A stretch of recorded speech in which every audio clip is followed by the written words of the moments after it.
Bonjour chers élèves, le but de cette capsule est de vous en apprendre plus sur les probabilités et comment les utiliser lors d'expériences aléatoires. Tout d'abord, vous devez vous rappeler que les probabilités permettent de décrire la possibilité qu'un événement survienne dans une expérience aléatoire qui est liée au hasard. Par exemple, lorsque nous lançons un dé, lorsque nous tournons une roue de différentes couleurs qui s'arrêtera vis-à-vis d'une flèche, ou lorsque nous pigeons une carte.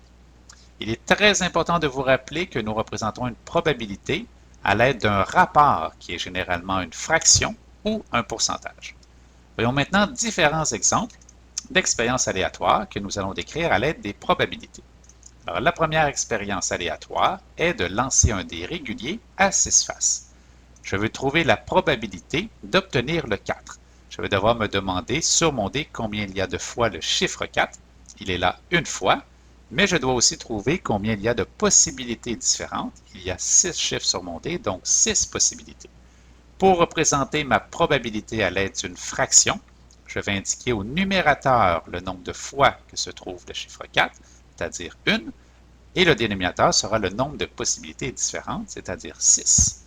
Donc, la probabilité d'obtenir le chiffre 4 est de 1 sixième. Voyons un autre exemple. Alors, quelle est la probabilité d'obtenir le 3 ou le 5? Sur mon dé, j'ai une fois le chiffre 3 et une fois le chiffre 5. Donc, l'événement peut arriver deux fois lorsque je lance une fois le dé, toujours sur une possibilité de 6 chiffres. Je vais donc représenter à l'aide d'une fraction. L'événement peut arriver deux fois sur une possibilité de 6, donc 2 sixièmes, que je peux réduire en divisant par 2 en 1 tiers. Voyons un troisième exemple à partir du dé.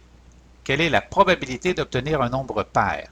Combien y a-t-il de nombres pairs sur un dé? Il y en a 3, le 2, le 4 et le 6, donc l'événement peut survenir 3 fois, toujours sur une possibilité de 6 chiffres, ce qui représente la fraction 3 sixièmes qui peut être réduite en une demi, et une demi peut être convertie en 50%.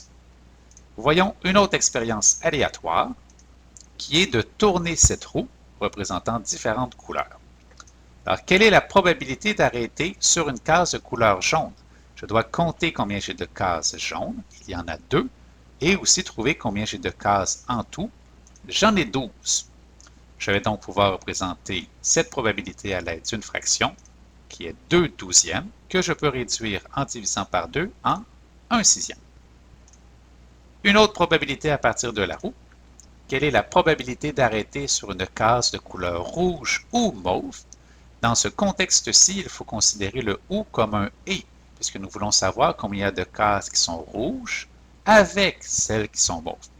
Alors, dans ce cas, j'ai 3 cases rouges et une case mauve, donc l'événement peut arriver 4 fois, toujours sur une possibilité de 12 cases, ce qui représente la fraction 4 douzièmes, qui peut être réduite à 1 tiers en divisant par 4. Voyons un dernier exemple.